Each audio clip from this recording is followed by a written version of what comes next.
Hey everybody, this is Carmen and welcome back to my channel. Today I'll be concluding my final particles series. There are a few more final particles that I haven't covered and I won't be covering in this series as they are more complex and also less common.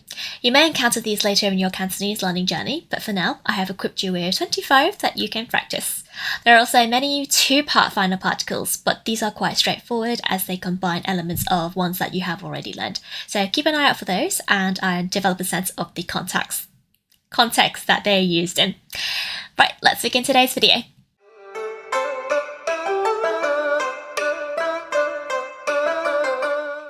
So now for the final time, let's recap. What are final particles? Final particles, also known as ending particles, are words placed at the end of sentences to convey subtle emotional tones or provide additional meaning. They are crucial for expressing attitudes, emotions, and making the sentence more dynamic. And they are commonly used in informal speech. Final particles help add depth to Cantonese conversation. For more information, refer back to my previous videos.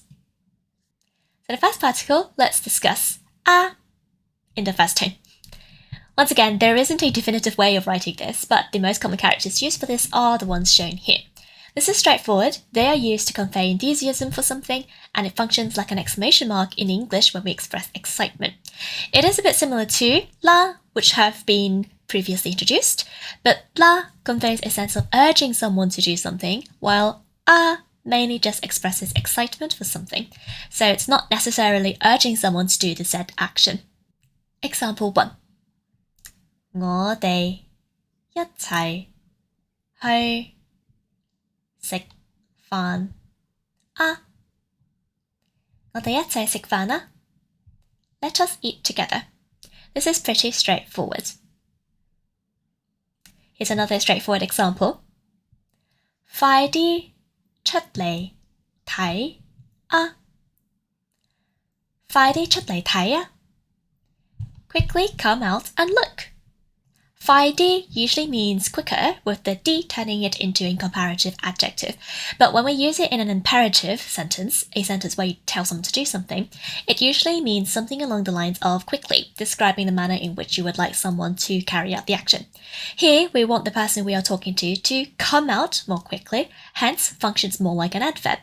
Once again, a expresses the excitement of the person speaking. Example 3. 試下呢個蘋果啊！試下呢個蘋果啊！ Give this apple a little try. 下 used in this sentence is what we call an aspect particle in Cantonese.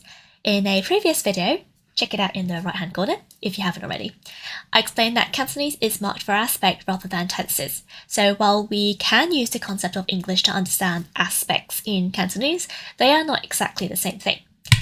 Again, check out my previous video for more information. Ha is one of those aspects. We call it the delimitative aspect, which we use to emphasize an action that happens briefly. It is often used behind the verb see to tell someone to give something a little try. Do not confuse this with the final particle ha in the second tone, which I covered before. They do not have the same meaning. Although they are said to have different tones, when we speak in daily conversations, their tonal distinction may not be very clear, but you can tell which one is being used because the aspect marker will always come after a verb and a final particle will always come at the end of a sentence or clause. So the following two we are going to look at have the same phonetic pronunciations but different tones. Za in the third tone is the next one we're looking at. This is quite straightforward. It is a combination of ze and a, which I previously introduced. To remind you, or if you haven't watched my video about this, ze is used to express only or that's all to it, while a is used to soften the tone of a statement or neutral question. Look at it. Let's look at this example. 我買咗一支奶. By itself, this means I bought one bottle of milk. 咋 我買咗一支奶咋. With 咋, it creates the meaning of only, while make it sound less harsh. I only bought one bottle of milk. 支 is a measure word to refer to long, thin, and inflexible objects, and bottles are considered as such. Example 2. 我哋去2晚 by itself means we are going for 2 nights. 咋我哋去2晚咋 This becomes we're only going for 2 nights. Example 3. 佢食咗一啖 He or she took or ate 1 bite. 咋佢食咗一啖咋 With 咋 this turns into he or she only took 1 bite. 啖 is a specific Cantonese measure word used for bites or mouthfuls of food or drink. No noun is required here because the verb 食 to eat combined with the measure word 啖, a mouthful of, makes it contextually obvious that the object would be some type of food. It is still grammatically correct to add a noun though if you want to give more information or if the food is contextually important. This particle, 咋, is in the 4th chain. It is a combination of ze and a. It is similar to 咋, but 咋 is often used in a question, often to express disbelief or discontent. Once again, it expresses only, or that's all to it, through ze, and conveys a question that seeks confirmation with a hint of disapproval through a. And let's look at this example.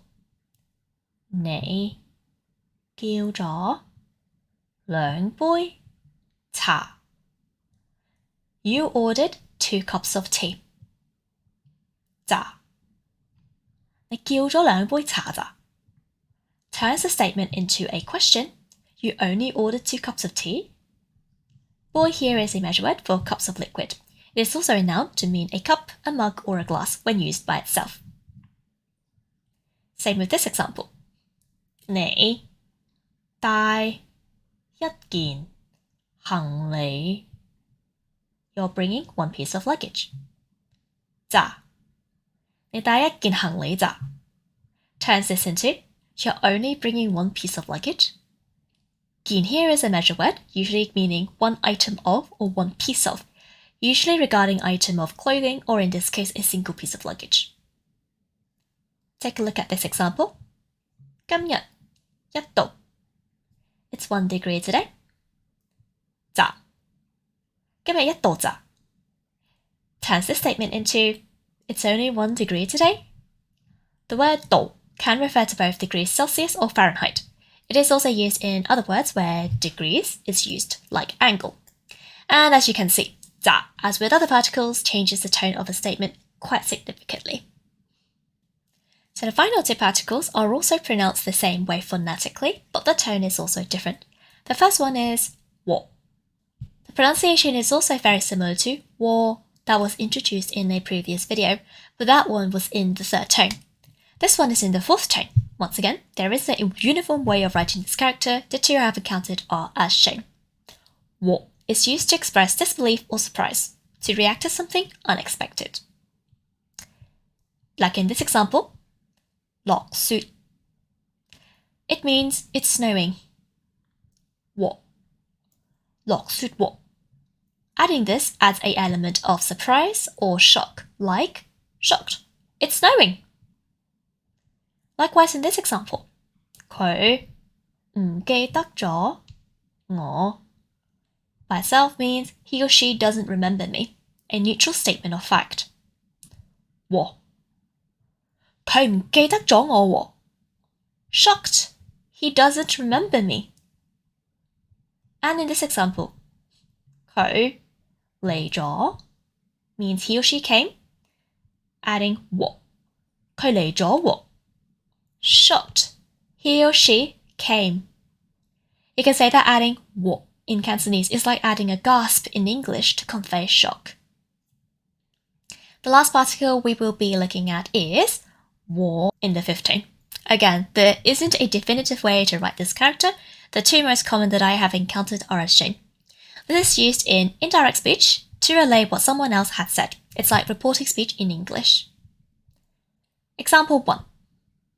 佢話今晚唔返嚟喎佢話今晚唔返嚟喎 This means he or she said that he or she won't be coming back tonight. So you'll notice here that the verb wa to say is used here already, which reports speech like 我 does. But both wa and 我 are often used in combination to emphasize the reported speech. You can, theoretically, use one and not the other, like this, 佢話今晚唔返嚟, without the 我 at the end, although this may sound a bit strange. Alternatively, you can omit 話, like this, 佢今晚唔返嚟喎, instead, which may sound more natural. But it is more common to use both 話 and 我 together. 佢話今晚唔返嚟喎. Here is another example. 有人話呢間餐廳好食喎. 有人話呢間餐廳好食喎. Someone said that the food in this restaurant is tasty. Now, 間 is a measure word used for buildings and rooms within a building. It is also used to refer to establishments like companies, restaurants, shops, and etc. This example is a little bit different because it does not include the verb 話. 聽日落雨 by itself means it will rain tomorrow. A very normal statement. 喎 聽日落雨喎. Adding this turns it into indirect speech. It is said that it will rain tomorrow. As you can see, there is no subject. This is like reporting speech in the passive voice in English. It could be because the person who said this is unknown, so we don't know who they are. Or it is not important, so we do not need to know who said this. Based on context, however, one can probably guess who said it. And as you can see, using 話 would be inappropriate and unnecessary here. And that's a wrap for the final particle series. I hope this has helped you get a better in-depth understanding of some of the most common Cantonese final particles. I also write blogs to complement each of my videos, which you can subscribe for on my website. Check out my description box for information. If you found this video helpful, please like and subscribe, leave a comment, and I will see you in my next video. Bye!